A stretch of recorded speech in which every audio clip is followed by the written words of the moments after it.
pueden poner en Lucas 14, del 25 al 33, donde vamos a empezar con lo que cuesta seguir a Cristo.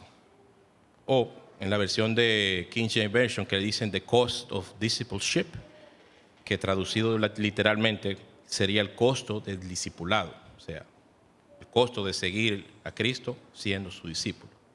Yo lo voy a leer, aunque aparezca acá. Grandes multitudes iban con él y volviéndose les dijo: si alguno viene a mí y no aborrece a su padre y a su madre, y mujeres e hijos, y hermanos y hermanas, y aún también su propia vida, no puede ser mi discípulo. Y el que no lleva su cruz y viene en pos de mí, no puede ser mi discípulo. Porque ¿quién de vosotros, queriendo edificar una torre, no se sienta primero y calcula los gastos, a ver si tiene lo que es necesario para acabarla? No sea que después que haya puesto el cimiento y no pueda acabarla, todos los que lo vean comiencen a hacer burla de él. Tenemos testimonio cuando vemos en algunos solares que hay casas que están a medio construir. No sea que diciendo, este hombre comenzó a edificar y no pudo acabar. O qué rey, al marchar a la guerra contra otro rey, no se sienta primero y considera si puede hacer frente con 10,000 al que viene contra él con 20,000. Y si no puede, cuando el otro está todavía lejos, le envía una embajada y le pide condiciones de paz. Así pues, cualquiera de nosotros que no renuncia a todo lo que posee, no puede ser mi discípulo. Entonces ahí el Señor nos está diciendo a nosotros: mira, vienes donde mí, es bueno, pero calcula bien, porque para venir en pos de mí hay un costo. Entonces, también podemos entender que ya que estamos en Cristo, ya que estamos poniéndonos en la mano del Señor, de que calcular dicho costo sin Dios, ser discípulo de Jesús, es imposible para los hombres. O sea, hay muchas personas que quieren, pero no pueden, porque lo hacen sin el Señor. Pero el Señor es que da la fuerza para que nosotros podamos hacerlo a través de Él, porque sin Él nada es posible, pero para Dios nada es imposible. Entonces, quisiera ir ahora a la historia de los 5,000, aunque no la voy a poner acá, que aparece en Juan 6, del 1 al 15, donde Jesús alimentó a 5,000 personas. Y es un milagro tremendo ahí. Las personas estaban todas alrededor de él, escuchando su enseñanza, alimentándose de él principalmente espiritualmente. Y luego el Señor, porque como se extendió el tiempo, vio que ellos también, desde la mañana hasta la hora de la tarde que estuvieron ahí con él, empezaron a tener hambre. Las personas, me imagino que se sintieron incómodas, hacía sol, calor y tenían hambre. Pero el Señor, en su compasión, puso a los discípulos a que ellos hicieran las indagaciones para ver cómo alimentar a la multitud, haciéndole la pregunta a los discípulos, a Felipe, por ejemplo, que le hizo la pregunta: ¿cómo vamos a alimentarlo?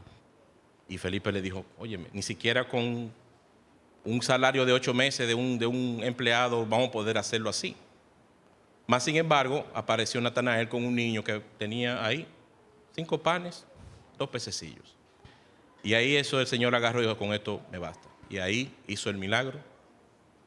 Alimentó la multitud completamente y todos quedaron saciados de un pan y de unos peces terrenales. Todo el mundo quedó saciado. En ese momento la gente dijo: wow, este es el profeta, este es el Mesías, este es el rey de los judíos. Pensaron y lo querían hacer rey. Jesús se dio cuenta de eso y se fue de ahí a un monte a orar. Entonces, más adelante, en Juan 6, del 22 al 24, lo pueden poner los muchachos allá. Amén. Perdón. Al día siguiente, la gente que estaba al otro lado del mar vio que no había habido allí más que una barca y que Jesús no había entrado en ella, y que los discípulos, con sus discípulos, sino que estos se habían ido solos. Pero otras barcas que habían arribado en Tiberias, junto al lugar donde había comido el pan, después de haber dado gracias al Señor. Cuando vino pues la gente que Jesús no estaba allí, ni a sus discípulos. Entraron en las barcas y fueron a Capernaum buscando a Jesús. Ahora, ¿por qué será que lo estaban buscando? ¿Por qué será que estaban ellos buscando a Jesús? Como sabemos, era porque Jesús les había provisto pan terrenal, peces terrenales. Pero más adelante, en 6:22 al 59, el Señor ahí le enseña a la multitud de que ese milagro de la multiplicación de los panes era comida terrenal. Que lo que habían disfrutado era una comida terrenal que ellos iban a comer, a digerir y ya. Que no era la comida eterna. Cuando vio pues la gente que Jesús estaba allí y sus discípulos entraron en la barca, fueron a Capernaum buscándole y hallándole al otro lado del mar le dijeron: Rabí, ¿cómo llegaste acá? Respondió Jesús: de cierto os digo que me buscáis, no por habéis visto las señales, sino porque comiste el pan y os saciasteis. Y sigue más adelante: trabajad no por la comida que perece, sino por la comida de la vida eterna que permanece, la cual el Hijo del Hombre os dará, porque a este señaló Dios el Padre. Entonces le dijeron: ¿qué debemos hacer para poner en práctica las obras de Dios? Respondió Jesús: esta es la obra de Dios, de que creáis en el que Él ha enviado. Le dijeron entonces: ¿qué señal pues haces tú para que veamos y te creamos? ¿Qué obra haces? Nuestros padres comieron el maná del desierto, como está escrito: pan del cielo dio a comer. Y Jesús les dijo: de cierto os digo, no os dio Moisés el pan del cielo, mas mi Padre os da el verdadero pan del cielo. Hablaba del mismo. Porque el pan del cielo de Dios es aquel que descendió del cielo y da vida al mundo. Y ellos le dijeron: Señor, danos siempre de este pan. Y Jesús le dijo: yo soy el pan de vida. El que a mí viene nunca tendrá hambre, y el que en mí cree no tendrá sed jamás. Y más os he dicho que aunque me habéis visto, no creéis. Todo aquel que el Padre me da vendrá a mí, y el que viene a mí yo no lo echo fuera, porque he descendido del cielo no para hacer mi voluntad, sino la voluntad de aquel que me envió. Y esta es la voluntad del Padre, del que me envió, que todo el que me diere no pierda yo nada, sino que lo resucite en el día postrero. Y esta es la voluntad de que el Dios me ha enviado, de que todo aquel que ve al Hijo y cree en Él tenga vida eterna, y yo lo resucitaré en el día postrero. Y entonces murmuraron entonces de él los judíos, porque había dicho que él era el pan del cielo. Y decían: ¿no es este Jesús el hijo de José, cuyo padre y madre nosotros conocemos? ¿Cómo pues dice este: del cielo he descendido? Jesús respondió: no murmuréis entre vosotros. Ninguno puede venir a mí si el Padre que me envió no le trajere, y yo le resucitaré en el día postrero. Escrito está por los profetas, y serán todos enseñados por Dios. Así que todo aquel que oyó el Padre y aprendió de él, viene a mí.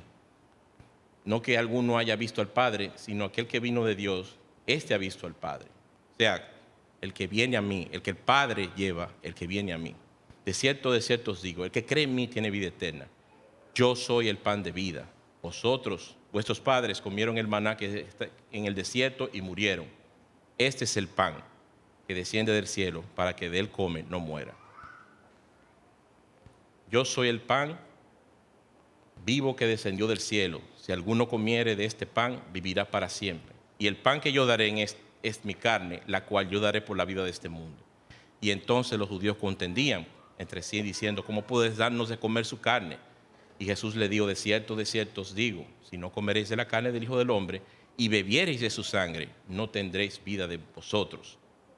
El que comiere mi carne tiene vida, y bebiere mi sangre tiene vida eterna, y yo le resucitaré en el día postrero. Porque mi carne es verdadera comida y mi sangre es verdadera bebida. El que come mi carne y bebe mi sangre en mí permanece, y yo en él. Como me envió el Padre viviente y yo vivo en el Padre, asimismo el que me come también vivirá por mí. Este es el pan que descendió del cielo, no como vuestros padres comieron el maná y murieron. El que come este pan vivirá eternamente. Y esta cosa la dijo en la sinagoga, enseñando en Capernaum. Entonces, ahí Jesús le amplifica totalmente que el pan que comieron no era suficiente. Ellos volverían a tener hambre, sino con el pan que era Él, comer de su carne y beber de su sangre, iban a tener vida eterna.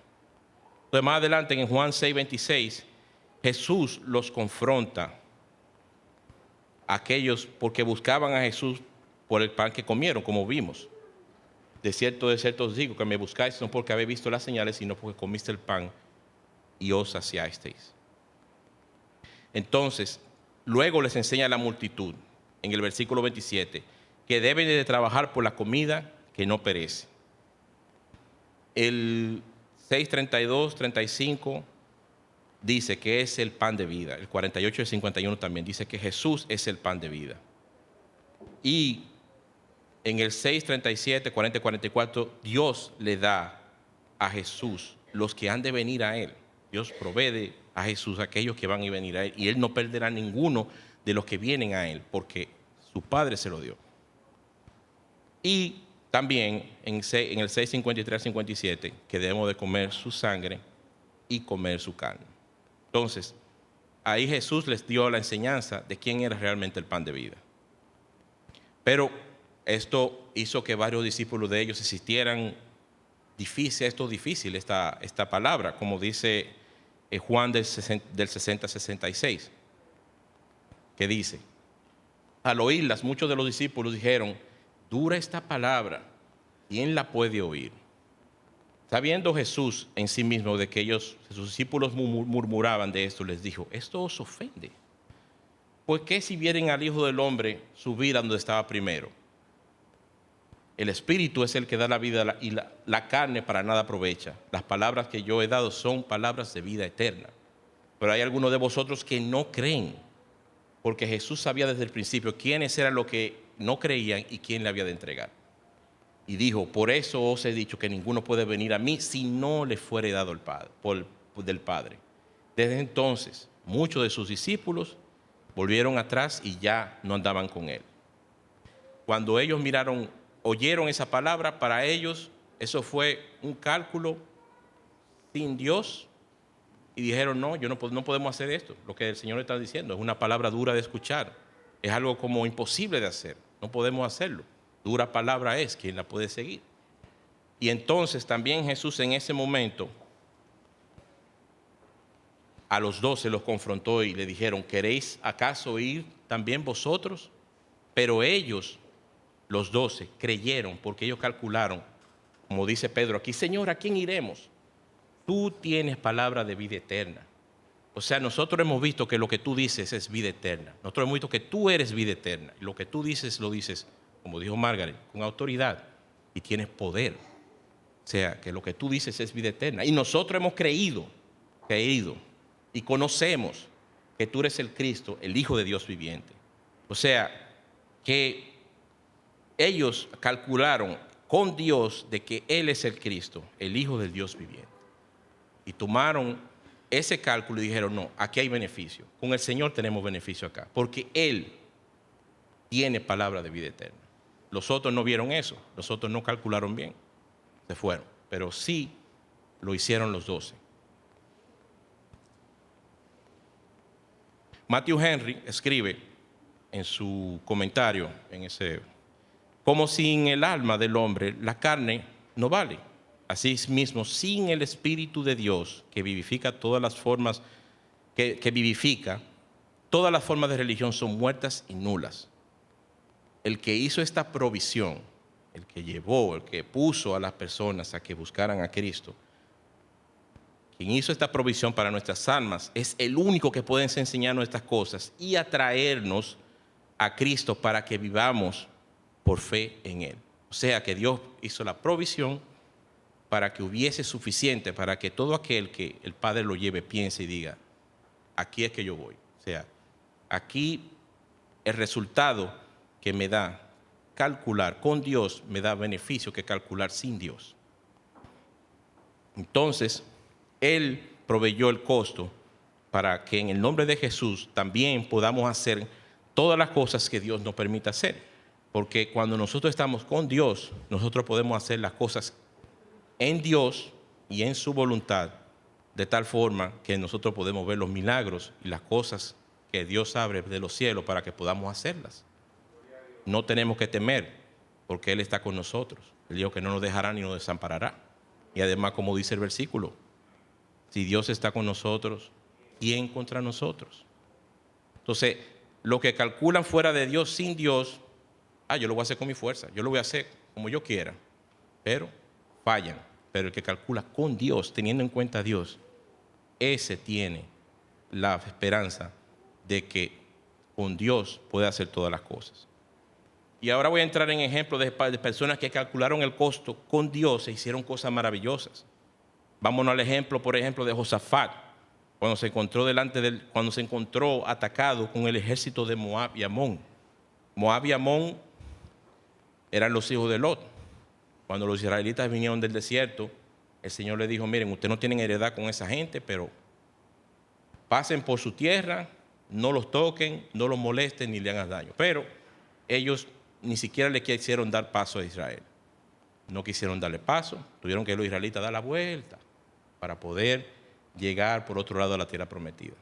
Pero aún así ellos siempre tenían esa rencilla, porque mediante el liderazgo de Moisés pudieron hacer batalla contra los reyes de Sehón y contra Og, y conquistaron esas tierras, que eran parte del terreno de Moab. Y ellos se quedaron con esa rencilla, y ellos, en tiempo de Jefté, trataron de quitarle la tierra en una lucha que tuvieron. Y ahora con Josafat también quisieron conquistar a Israel para erradicarlo y tomar la tierra. Entonces eso está en Crónicas del 1 al 24, si se puede poner.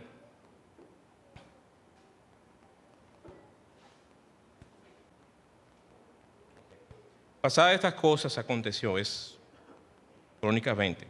Pasadas estas cosas, aconteció que los hijos de Moab y Amón, y con ellos los amonitas, y los otros de los amonitas, vinieron contra Josafat a la guerra, y acudieron algunos y dieron aviso a Josafat, diciendo: contra ti viene una gran multitud del otro lado del mar y de Siria, y aquí que Hazezón Tamar, que es en Gadí. Entonces él tuvo temor, pero, y aquí dice: y Josafat humilló su rostro para consultar a Jehová, e hizo pregonar ayuno a toda Judá. Y se reunieron los de Judá para pedir socorro a Jehová, y también a todas las ciudades de Judá vinieron para pedir ayuda a Judá. No solamente fue rey, fue todo Judá. Entonces Josafat se puso de pie en la asamblea de Judá y de Jerusalén, en la casa de Jehová, delante del atrio nuevo, y dijo: Jehová, Dios de nuestros padres, ¿no eres tú Dios en los cielos y tienes dominio sobre todos los reinos de las naciones? No está en tu mano tal fuerza y poder que no hay quien te resista. Dios nuestro, ¿no echaste tú los moradores de esta tierra delante de tu pueblo Israel y la diste a la descendencia de Abraham, tu amigo, para siempre? Y ellos han habitado en ella y te han edificado en ella santuario a tu nombre, diciendo: si mal viniere sobre nosotros, o espada de castigo, o pestilencia, o hambre, nos presentaremos delante de esta casa y delante de ti, porque tu nombre está en esta casa, y a causa de nuestras tribulaciones clamaremos a ti, y tú nos oirás y salvarás. Ahora pues, he aquí los hijos de Amón y Moab y los del monte de Seir, a cuya tierra no quisiste que pasase Israel cuando venía de la tierra de Egipto, sino que se apartase de ellos y no lo destruyese. He aquí que ellos no han dado el pago, viniendo a arrojarnos de la heredad que tú nos das en posesión. Oh Dios nuestro, no los juzgarás tú, porque nosotros no hay fuerza con tan grande multitud que viene contra nosotros. No sabemos qué hacer, y a ti volvemos nuestros ojos. Y toda Judá estaba de pie delante de Jehová, con los niños y sus mujeres y sus hijos, y estaba allí Jahaziel, hijo de Zacarías, hijo de Benanía, hijo de Jehiel, hijo de Matanías, levita de los hijos de Asaf, sobre el cual vino el Espíritu de Jehová en medio de la reunión, y dijo: oíd, Judá, y todos vosotros moradores de Jerusalén, y tú, rey Josafat, Jehová os dice así: no temáis ni os amedrentéis delante de esta multitud tan grande, porque no es vuestra la guerra, sino de Dios. Mañana descenderéis contra ellos. He aquí que ellos subirán por la cuesta de Cis, y los hallaréis junto al arroyo antes del desierto de Jeruel. No habrá para qué peleéis vosotros en este caso. Paraos, estad quietos y ved la salvación que de Jehová con vosotros. Oh Judá y Jerusalén, no temáis ni desmayéis. Salid mañana contra ellos, porque Jehová estará con vosotros. Y entonces Josafat se inclinó rostro a tierra, y asimismo Judá y los moradores de Jerusalén se postraron delante de Jehová y adoraron a Jehová. Y se levantaron los levitas de los hijos de Coat y de los hijos de Coré para alabar a Jehová, el Dios de Israel, con fuerte y alta voz. Y cuando se levantaron por la mañana, salieron al desierto de Tecoa. Y mientras ellos salían, Josafat, estando en pie, dijo: Oídme, Judá y moradores de Jerusalén. Creed en Jehová vuestro Dios y estaréis seguros. Creed en sus profetas y seréis prosperados. Y habido consejo con el pueblo, puso algunos que cantasen y alabasen a Jehová, vestidos de ornamentos sagrados, mientras salía la gente armada, y que dijesen: glorificad a Jehová, porque su misericordia es para siempre. Y cuando comenzaron a entonar cantos de alabanza, Jehová puso contra los hijos de Amón, de Moab y del monte de Seir las emboscadas que ellos mismos venían contra Judá, y se mataron unos a otros, porque los hijos de Amón y Moab se levantaron contra los del monte de Seir para matarlos y destruirlos. Y cuando hubieron acabado con los del monte de Seir, cada cual ayudó a la destrucción de su compañero. Y luego de que vino a Judá a la torre del desierto, miraron a la multitud, y aquí que yacían entre ellos en tierra de muertos, pues ninguno había escapado. Es un milagro que el Señor hizo por Israel en ese momento. Israel no tuvo que hacer nada, sino el Señor mismo fue y peleó la batalla con ellos. Pero no fue algo de que Josafat se abalanzó solo, o no fue algo de que él se quedó en Jerusalén, sino que él se humilló delante de Dios, buscando a Dios, porque dijo: conmigo no están las fuerzas, con mi ejército no están las fuerzas, no está nada. Y él tuvo que enfrentarse a ese gran ejército. Sin embargo, no fue prontamente a enviar embajadores a negociar en términos de paz, porque eso hubiera sido algo que normalmente un gobernador hace. Wow, tengo un ejército de 1 millón de personas contra mí, déjame enviar embajadores. Pero que él envió a un embajador celestial hacia el Rey de Reyes y Señor de Señores para pedir protección y guía. Esto es la oración. Él oró y le pidió al Señor, dijo, envió a ese embajador al Rey de Reyes para que el Rey de Reyes lo ayudara. En la oración, él se humilló, se postró y Dios lo ayudó. Y el Dios del cielo le dijo que fuera a la batalla, no con sus fuerzas ni con su ejército, sino confiando en aquel que iba a hacerlo todo. Aquí Dios no le dio que enviara ningún embajador a nadie. Y Josafat, sabiendo muy bien que el ejército enemigo era totalmente poderoso que Israel, sino que se le dijo que se dispusieran a la batalla y esperaran, porque de Jehová es la guerra. Proverbios 21:31 dice que el caballo se alista para el día de la batalla, mas de Jehová es la victoria. O sea, el Señor tiene control de la victoria, Él es que gana, Él no sabe perder. De Jehová es la suprema soberanía, como dice Éxodo 33:9, la parte B, que dice: y tendré misericordia del que tendré misericordia, y seré clemente con el que seré clemente. Él tuvo misericordia de Israel, se plació de Israel y tuvo misericordia.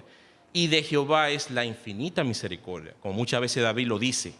Me encanta cuando David dice eso, porque Jehová es bueno, para siempre es su misericordia y su verdad por todas las generaciones. Entonces, de Jehová es la guerra, de Jehová es la suprema soberanía y de Jehová es la infinita misericordia. Hay otro caso en el cual fue lamentable, pero se puede ver en esto que no calcularon con Dios, aunque ya Dios se lo había dicho muchas veces por medio de muchos profetas, especialmente por el profeta Jeremías, y es cuando Judá no le hace caso a Jeremías en cuanto a la conquista de Babilonia hacia Jerusalén. Era inminente, la conquista y la destrucción de Jerusalén era inminente, el pueblo iba a ser llevado cautivo.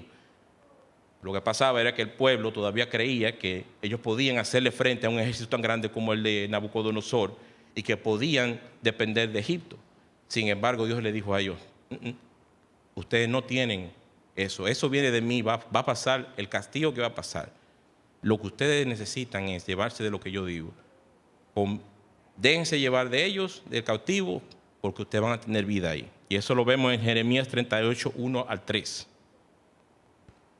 Y él dijo: oyendo Cefatías, hijo de Matán, Gedalías, hijo de Pasur, Jucal, hijo de Selemías, y Pasur, hijo de Malaquías, las palabras que Jeremías había hablado a todo el pueblo, diciendo: así ha dicho Jehová, el que quedare en esta ciudad morirá a espada, o de hambre, o de pestilencia, mas el que pasare a los caldeos vivirá. Eso es Dios, se lo está diciendo. No le está diciendo, salgan en la batalla, ustedes van a ganar. No, le está diciendo, déjense llevar. El que se quede aquí va a morir, el que se vaya en cautiverio va a vivir.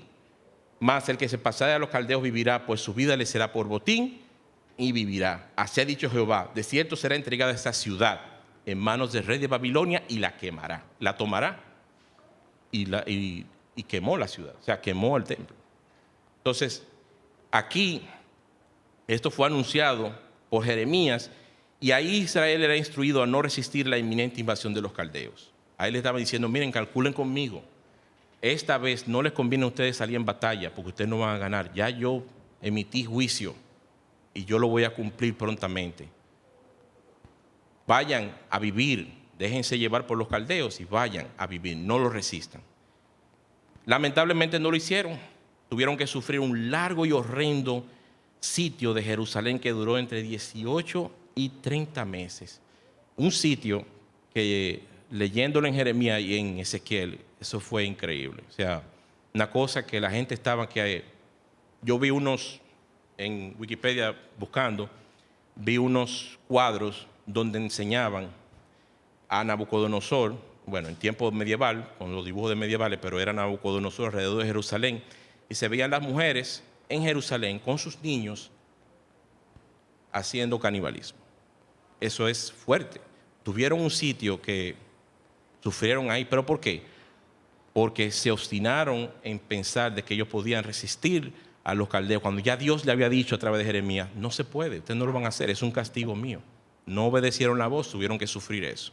Hasta que un día los caldeos entraron, se abrió una brecha en el muro, escaparon los hombres fuertes de guerra con Sedequías, pero no le fue de provecho porque lo agarraron y Jerusalén fue tomada. Se quemó la casa de Jehová y la gente como quiera fueron al cautiverio, pero murieron más de lo que tenían que morir, porque no calcularon en Dios de que ya Dios había decretado, señores, llévense de mí, hagan el cálculo, van a vivir si ustedes se van en cautiverio.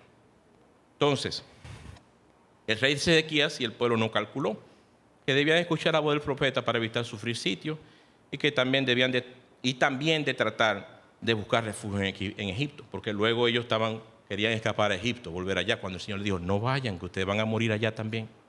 Pero algunos no escucharon. Aquí también vemos de nuevo que de Jehová es la guerra, de Jehová es la suprema soberanía y de Jehová es la infinita misericordia. La guerra, en este caso, no fue una guerra que ganó Israel. No una guerra que tenía que ganar Israel, ni una guerra terrenal que Dios quería ganar. La que ganó en ese momento era una espiritual al querer salvar el remanente de Israel. Como dice en Primera de Reyes 9:18, cuando Elías le fue dicho que quedarían 7,000 rodillas que no se inclinaron ante Baal y no lo besaron. Ese remanente. El Señor quería preservar el remanente. Por eso no lo destruyó a todo, por amor a su pueblo. Por amor a sí mismo, a Dios y a su pueblo. Pero aún así castigando al pueblo por todo el pecado cometido. Porque ya el pecado de Israel llegó al tal colmo. Tenía que haber castigo, había que haber juicio. Dios tenga misericordia porque el juicio de Dios es fuerte. Tremenda cosa es caer en las manos del Dios vivo. Que Dios nos ayude. Otro ejemplo es Nehemías, cuando Nehemías tuvo que tomar la tarea de reconstruir el muro de Jerusalén, de organizar el pueblo, porque ya el pueblo estaba llegando, después del cautiverio, ya estaba llegando a Jerusalén, pero la ciudad estaba totalmente destruida. Él también calculó el gran costo de lo que debía hacerse, el enorme costo de la reconstrucción del muro de Jerusalén, que no era una papita. O sea, todavía ellos estaban subyugados al reinado de los medos persas, que en ese momento eran los medos persas, ya Babilonia había sido destruida. Y también tenían que luchar contra los pueblos que estaban alrededor, que tenían control de la tierra, porque ellas no estaban ahí, estaban otros pueblos, la gente de Samaria, toda esa gente que estaba mezclada, estaban ahí.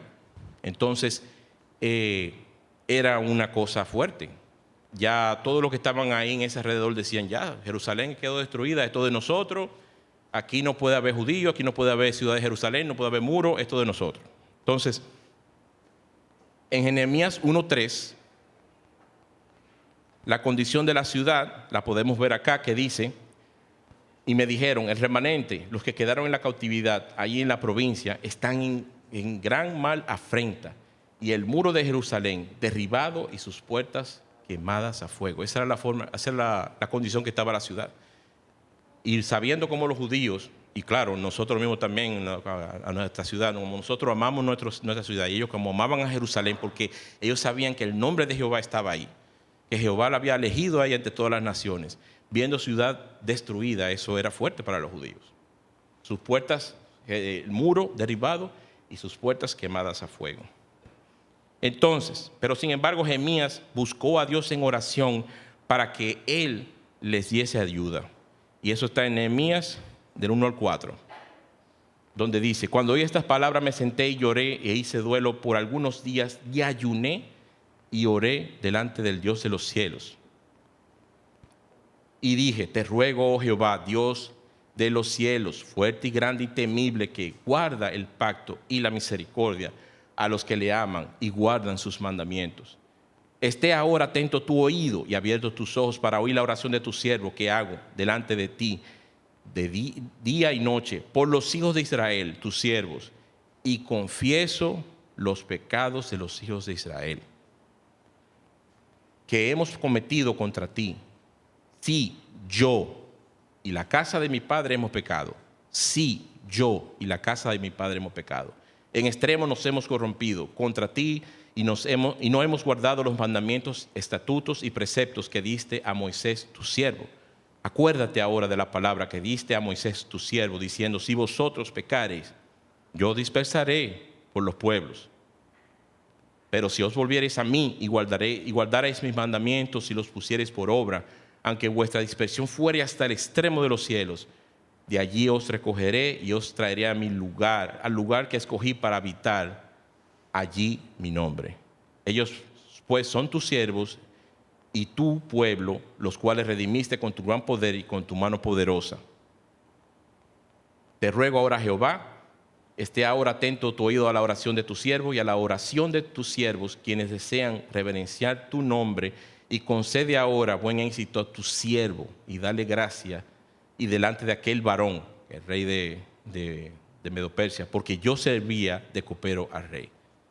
Ahí Nehemías puso su confianza en el Señor, no la puso en su propia fuerza. Aunque él sabía que ya había muchos que estaban regresando a Jerusalén, pero él sabía que no iba a ser sencillo volver a reconstruir la nación de nuevo. Por eso tuvo que orarle al Señor del cielo, porque Él fue quien constituyó a Israel. ¿Quién más lo pudo hacer sino el Señor? Una nación que no era nación y la hizo nación sobre todas las naciones. Y aunque estaba destruida, el Señor la podía levantar de otra vez, haciendo que ese renuevo saliera. ¿Contaba Nehemías con sus propias fuerzas? No, sino con las de Dios. Solamente con ellas podía. Aunque él vio, cuando se desarrolla más la historia, aunque él vio el costo de pedirle al rey Artajerjes para el proyecto de reconstrucción del muro y sus puertas. Eso está en Nehemías 2, del 1 al 6. El esfuerzo de buscar y dirigir a los voluntarios. Bueno, que en este versículo dice que sucedió en el mes de Nisán, en el año 20 de rey Artajerjes, que estando ya él, vino delante de él y tomé el vino y lo serví al rey. Y como yo no había estado antes triste en su presencia, era un peligro estar así, me dijo el rey: ¿por qué estás triste tu rostro? Pues no estás enfermo. No es esto sino quebranto de corazón. Entonces temí en gran manera, porque él no podía estar enfermo ni triste delante del rey de Persia. Y dije al rey: para siempre vive el rey. ¿Cómo no he de estar triste mi rostro cuando la ciudad, la casa de los sepulcros de mis padres, está desierta y sus puertas consumidas a fuego? Me dijo el rey: ¿qué cosa pides? Entonces oré al Dios de los cielos y le dije al rey: si le place al rey y tu siervo ha hallado gracia delante de ti, envíame a Judá, a la ciudad de los sepulcros de mis padres, y la reedificaré. Primero oró y luego habló. Entonces el rey me dijo, y la reina estaba sentada junto a él: ¿cuánto durará tu viaje y cuándo volverás? Y le agradó al rey enviarme después que yo le señalé tiempo. Entonces, en ese momento fue un esfuerzo que tuvo que hacer Nehemías y poner sus manos en el Señor, diciendo, bueno, calculo que si yo le hablo en el nombre del Señor al rey, él me va a dar lo que yo necesito para hacer la ciudad. Y entonces, al hacer la oración, Nehemías, Dios lo ayudó para que el rey para que Dios lo pusiera en gracia delante del rey para poder obtener lo que necesitaba. Y el rey se lo dio. Y también en Nehemías 2 del 17 al 18, tuvo que hacer un esfuerzo para buscar y dirigir a los voluntarios, donde dice aquí, al pueblo, les dije, vosotros veis el mal que estamos en Jerusalén, porque está desierta y sus puertas están consumidas por fuego. Venid y edifiquemos el muro de Jerusalén y no estemos más en oprobio. Vamos a fajarnos. Entonces le declaré como la mano de mi Dios había sido buena sobre mí, con lo del rey. Y así mismo la palabra que el rey me había dicho, y dijeron, levantémonos y edifiquémonos. Así se esforzaron sus manos para bien. Él tuvo que agarrar y decirle al pueblo, levántense, miren el testimonio que tengo. Yo fui donde era el rey, me arriesgué, le pedí, el Señor me ayudó porque yo le oré y ahora tenemos esto, vamos a levantarnos a hacerlo. Y él tuvo que hacer ese esfuerzo. También él tuvo que ver el costo del peligro de los enemigos que les rodeaban, porque tenían enemigos, ellos no estaban solo en la tierra. Ahí estaban Sanbalat, ahí estaban Tobías y otro que le decían el árabe, que eran personas que estaban ahí dirigiendo el pueblo de alrededor, y ellos no querían que se tocara, que se construyera la ciudad. ¿Por qué? Porque no querían ver que volvieran los judíos a tener su tierra prometida. Ellos sabían que los judíos pertenecían ahí, pero ellos no querían que estuvieran ahí. Entonces tenían enemigos ahí que querían su muerte, los querían muertos, como dice aquí Jeremías del 4, 7 y 8. Aconteció que oyendo Sanbalat, Tobía y los árabes, los amonitas y los de Asdod, que los muros de Jerusalén eran reparados porque ya los portillos comenzaban a ser cerrados, se encolerizaron mucho y conspiraron todos a una para venir y atacar a Jerusalén y hacer daño. Ellos no querían que estuviera ahí. Pero Nehemías sabía que había ese peligro, pero él calculó en el costo que él tenía que hacer en Dios y poder reconstruir la ciudad y el muro. Y también el costo de esfuerzo de todos en la construcción y de la vigilancia. Porque cuando estaban construyendo, ellos estaban, como dice la palabra, construyendo y con una espada en la mano. Había un grupo que estaba vigilando, otro estaba construyendo y se rotaban. Y dicen que no hacían más nada, o sea, no se cambiaban de ropa solamente cuando se tenían que bañar. O sea, ellos estaban ahí, fajados, pero también tenían que hacer ese esfuerzo. Y Nehemías estaba ahí también trabajando y dirigiendo. Tenía que hacerlo, pero él dice, no, yo no voy a temerle a esta gente. Y lo hizo confiando en Dios. Eso está en Nehemías 4, 9, 13, 15 al 19. No lo vamos a poner aquí. Sin embargo, tuvo temor Nehemías, se amedrentó Nehemías por esto, fue y envió embajadores a Tobías, a Sanbalat y a toda esa gente, le envió embajadores para negociar con impíos los que no habían de heredar la tierra, como le dijo después, que ellos no habían de heredar la tierra, que ellos no habían de entrar en el templo, en la congregación de Israel. No. Pues entonces, ¿por qué? Porque se humilló delante de Dios, se había calculado el costo con Dios y fue enviado por Dios, porque de Jehová, otra vez, es la guerra, de Jehová es la suprema soberanía y de Jehová es la infinita misericordia. La guerra para poder luchar contra sus enemigos que no lo querían dejar construir. La soberanía porque Dios dijo, ese es mi pueblo, ahí es que yo voy a construir, ahí está mi nombre, ahí yo quise y lo hice así. Y la infinita misericordia del Señor de proveer todo lo necesario para poder reconstruir a Jerusalén. Otro ejemplo que podemos ver en Lucas del 5, del 1 al 11, que es la pesca milagrosa. No lo voy a leer, pero vamos para adelantar el tiempo. Donde aquí se cuenta cuando Jesús estaba en el lago de Genezaret y en ese momento estaba predicando y le dijeron, préstame una barca para poder predicar, y él se fue más allá en la barca. Y hubo un momento en que estaban los discípulos, estaban ahí Pedro, Juan y sus hermanos tratando de pescar, pero no encontraban nada. Y entonces Jesús le dijo, boga más adentro y echa tu red. Y Pedro le dijo, nosotros hemos estado trabajando aquí toda la noche, pero lo voy a hacer en tu palabra. O sea, voy a creer en ti, más en tu palabra voy a echar la red. Pedro calculó y dijo, bueno, si el maestro lo dice, vamos a hacerlo.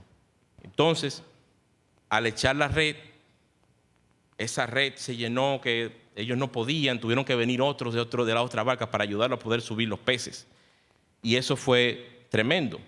Y entonces, eso dio frutos terrenales y frutos espirituales. ¿Por qué? Porque en ese momento vieron frutos terrenales en cuanto a la pesca milagrosa. Fue un milagro que el Señor hizo en ese momento para demostrar, señalizar de que Él tenía poder, de que Él podía hacer el milagro de traerle a ellos la pesca que ellos no pudieron conseguir ellos con su esfuerzo en la noche. Pedro confió en el Señor y dijo, bueno, hemos hecho este trabajo nosotros por nuestra propia fuerza, pero ahora calculo que en Dios, si el maestro lo dice, yo lo voy a hacer. En su palabra lo voy a hacer. Y lo hizo y consiguió esa ganancia, frutos terrenales, pero también frutos espirituales. ¿Por qué? Porque Pedro se humilló delante del maestro y reconoció que él era pecador. Le dijo, Señor, apártate de mí, que yo soy pecador. Después de ver eso, él dijo, no, este es el Hijo de Dios. Apártate de mí, que yo soy pecador. Eso está en Lucas 5, del 8 al 9. Pero Jesús lo transformó y le dijo que él sería pescador de hombres. Y eso fue una tremenda ganancia. Pedro ganó peces, pero también ganó ser pescador de hombres, porque él calculó bien en quién iba a confiar. Iba yo a confiar en mi fuerza, que yo toda la noche me estuve fajando y no pude conseguir ni un solo pescado. Ahora confío en el Señor, que además del milagro que él hizo, demostró con una señal de que él era el que tenía el poder y él el Cristo. Ahora yo voy a seguirlo a él. Y ahora yo seré pescador de hombres. Gracias a Dios. Y por último, creo que este es el último, me lo voy a robar de Luis Joel Luigi, nuestro querido hermano, que es el ladrón que se robó la eternidad. Eso está en Lucas 23, 39 y 43. A ver si me lo ponen acá. Y uno de los malhechores que estaban colgados le injuriaba diciendo, si tú eres el Cristo, sálvate a ti mismo y a nosotros. Respondió el otro y le reprendió y diciendo, ¿ni aún tú temes a Dios, estando tú en la misma condenación? Nosotros, a la verdad, justamente padecemos porque nosotros recibimos lo que merecieron nuestros hechos, mas ningún mal hizo. Y dijo a Jesús, acuérdate de mí cuando vengas en tu reino. Y le dice Jesús, de cierto te digo que hoy estarás conmigo en el paraíso. Eso es como nuestro hermano Luigi nos había dicho, el ladrón que se robó la eternidad. En ese momento, ese ladrón, reconociendo que había sido insensato toda su vida y que ahora se ve en la encrucijada de la muerte, donde tenía dos caminos. El camino de la perdición eterna, que podemos decir que estaría representado por el ladrón malo, que lo que quería era salir de ese sufrimiento, quería una señal para poder salir de esa cruz, o el camino eterno de la vida representado por Jesús, que lo tenía al lado de él. ¿Cuál era el costo? El costo que él vio era que él tenía que humillarse, reconocer su condición de pecador, como lo dice el 40 y el 41, que él dijo, nosotros ni aún temes a Dios estando en la misma condenación. Y él sabía que él estaba condenado. Él sabía que lo que había hecho era para ser condenado. Nosotros, a la verdad, justamente padecemos porque recibimos lo que merecieron nuestros hechos, mas ningún mal hizo. Él reconoció que él era pecador, totalmente. Pero él reconoció que Jesús es la vida y salvación eterna y se abrazó de él. O sea que cuando Jesús estaba en su momento más doloroso, él se abrazó del Maestro y dijo, Señor, acuérdate de mí cuando vengas en tu reino. O sea que él se agarró de Jesús y se lo robó a Jesús y eso le fue de ganancia porque el Señor le dijo, estarás hoy conmigo en el paraíso. No le importó el costo, era su única oportunidad en ese momento. En ese lugar era de recibir el beneficio de la vida eterna. El hombre natural, o sea, entonces el mensaje que nosotros podemos decir aquí es que sabios espirituales, si me permiten ponerle eso, sabios espirituales, el calcular el costo con Dios de todo lo que emprendamos a hacer. O sea, nosotros tenemos que calcular con Dios como sabios espirituales de lo que nosotros vayamos a hacer, lo hagamos en el nombre de Jesús, que con Él lo podemos hacer todo. El hombre natural y sabio en su propia naturaleza realiza cálculos y procede según los resultados. Como sabemos hoy en día, la ciencia, el hombre calcula y dice, y en su propia sabiduría calcula, hace sus fórmulas y tiene sus resultados. Pero las matemáticas del mundo no tienen a Dios en sus fórmulas y por eso fallan. Por eso fallan, son finitas, no llegan más allá. Ahora, el hombre espiritual y sabio calcula en Dios, teniendo en cuenta que lo que tiene que hacer y lo que debe o lo que no debe hacer, según Dios. Porque en las matemáticas del reino de los cielos, este es el parámetro, Dios es el parámetro necesario para tener un resultado eternamente exitoso. O sea, cuando ponemos a Dios en la fórmula, el resultado es eternamente exitoso y eternidad para bien, para estar con Dios. Porque muchas veces, terrenalmente hablando, hay quienes pueden hacer muchas cosas y las hacen, pero no deben, porque lo que hacen lo hacen sin Dios y le es de ruina, como el rico insensato que se cuenta en Lucas 12, 16, 21, ese rico insensato que empezó a decir, aquí yo tengo muchos graneros, mucho grano, mucho trigo, haré granos más grandes, y hizo sus cálculos. Me imagino que él estaba ahí con su vela de noche calculando, ay, wow, si yo compro esta tierra, siembro más, tengo que hacer granos más grandes porque no me van a caber, y grande. Eso me recuerda un librito que tiene una Biblia que tiene Adriana, que presenta eso mismo, como hace su granero, y después el hombre se queda así mirando y dice, wow, no me cabe. Pero entonces, porque empezó, aparte de sembrar trigo, empezó a sembrar zanahoria. Y después tuvo que hacer graneros más grandes. Cuando no le cabía, ya venía con trigo, zanahoria y calabaza. No le cabía, tuvo que hacer graneros más grandes y calcular. Y él calculó en su propia voluntad, en su propia fuerza, que lo va a hacer más grande. Y entonces yo lo voy a hacer tan grande que yo un día voy a decir, reposa, alma mía, mucho tienes para muchos años. Come, bebe y regocíjate. Calculó mal porque entonces Dios le dijo, necio, esta noche van a pedir tu alma. Y todo lo que te queda, ¿a quién tú se lo vas a dejar? ¿A quién le va a quedar? ¿Tú te vas a dar cuenta de quién se va a quedar con eso? ¿Le va a hacer de bien o le va a hacer de mal a quién se va a quedar? No. Te van a pedir tu alma y tú te vas a ir y vas a dejar todo eso ahí. No lo vas a disfrutar. Ese fue el mal cálculo que hizo. O de los traficadores jactanciosos que dice aquí en Santiago, 4, del 13 al 16, que ellos decían, vamos a los pueblos, vamos a los sitios, a las ciudades, vamos a traficar y vamos a hacer todas esas cosas sin contar con Dios. Cuando le dice ahí que nosotros debemos hacerlo, si Dios quiere, si el Señor lo permite. Si no lo hacemos así, las cosas que vamos a hacer van a ser de pérdida. Pero con Dios delante, aunque no ganemos nada, si es con Dios, vamos a ganar más perdiendo. Entonces, eso lo tenemos. Tengo aquí una pequeña reseña de un pastor, se llama Pastor Alejandro Bullón, que le dieron una entrevista y la periodista le hizo una pregunta sobre por qué él cree, por qué la vida eterna. Y llegaron a un punto que él tuvo que decir, bueno, yo te voy a hacer una apuesta, yo no apuesto, pero te voy a hacer una apuesta a ti. O sea, de por qué creo, por qué yo confío en Dios, por qué yo, aunque no vea con mis ojos terrenales si va a haber eternidad o no con Dios, si va a haber ese cielo que nosotros creemos, te voy a hacer una apuesta. Vamos a suponer de que realmente no exista Dios, de que Dios no existe, que todo lo que nosotros creemos no es así. Pero yo vivo la vida que yo vivo y tú vives la vida que tú vives. ¿Qué tú ganas? Tú no ganas nada. Yo tampoco gano, pero por lo menos viví una vida correctamente.